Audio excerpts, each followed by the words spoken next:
I made the switch to iOS in September of 2016 and made an initial video about why I switched.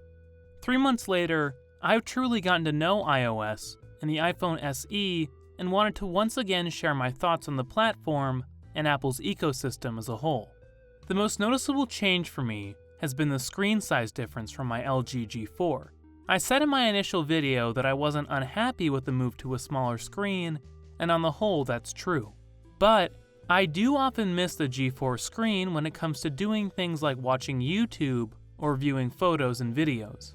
There was a certain immersion I felt from using such a large screen, and I do miss that occasionally. On the other hand though, the small screen has allowed for incredible one-handed usability that I simply didn't have on my LG. Being able to take a screenshot with one hand has proved tremendously useful, and it's definitely nice to use my phone one-handed when I have to carry other things. The camera has also taken some getting used to in these last months. I addressed in my last video how excellent the video footage captured on the SE looked, and that has remained true. I can easily capture stable video with good sounding audio and pleasant color, only containing minimal artificial sharpening. On the flip side though, the SE has a smaller physical sensor than the LG G4, which leads to more artificial looking photos than the ones I captured off my LG, and, in conjunction with a slower aperture, leads to noisy low light performance. I like features like live photo, and the slow motion on this phone is virtually second to none. However, on the whole, I miss the still capabilities of my LG, but prefer the video performance of the iPhone. iMessage has been a lot of fun to use with my friends.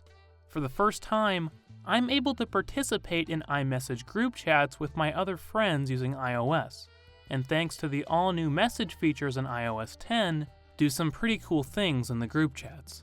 iMessage lets me do things like send videos in full resolution to be viewed or downloaded, a feature I was always frustrated with when using standard SMS. It's true, Google does have alternatives to iMessage, but to be honest, hardly anyone I know uses them. FaceTime has been another awesome feature that I've gained moving to iPhone. The clear voice calls I get using FaceTime audio have addressed an issue I've always had with standard phone calls: poor sound quality. It's refreshing to be able to have some clear conversations with people over FaceTime audio and not constantly be wanting to get off the call due to poor sound quality. FaceTime video is nice also, but as a longtime user of Skype, not too interesting to me. Touch ID on this SE has unfortunately been hit or miss. The phone often fails to recognize my fingerprint and will often force me to put in my passcode to unlock the phone. This is definitely a result of the old Touch ID scanner used in this phone, but I honestly wish Apple had taken the time to update it with the phone. Pre-installed apps like iMovie have become favorites of mine, and its snappy performance allows me to edit short videos easily on the go. I truly wondered when I first made the switch to iPhone if I would ever miss the ability to access and download files as easily as I could on Android, but the truth is, I haven't missed it at all. When I want to get serious work done, I use my computer. I look at my phone as a tool for accessing documents, sending messages, checking the weather, multimedia consumption, and other light tasks.